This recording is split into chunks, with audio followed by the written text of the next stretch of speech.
2018 সালে আওয়ামী লীগের নেতৃত্বে মহাজোটের নির্বাচনে অংশগ্রহণ ভুল সিদ্ধান্ত ছিল বলেছেন বিকল্পধারা বাংলাদেশের মুখপাত্র মাহি চৌধুরী।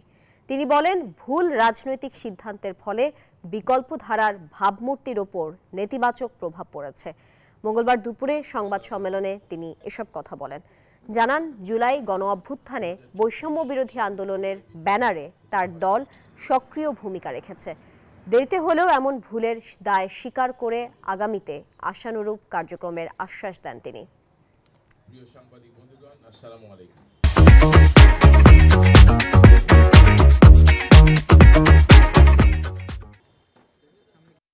আমাদেরকে অনেকেই বলছে সুবিধাবাদী না, আমি বলবো যে এখানে আমরা একটা স্বার্থপরের মতো কাজ করেছি।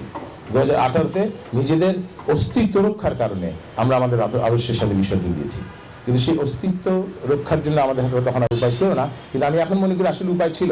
আমরা তখনও একক অবস্থান থেকে নির্বাচন করতে পারতাম, পরাজয় বরণ করতে পারতাম, কিন্তু তারপরও বিকল্প রাজনীতির প্রাসঙ্গিকতা আমাদের মাঝে থাকতো এবং আজকে আমাদের বক্তব্য অনেক বেশি জোরালো হতো।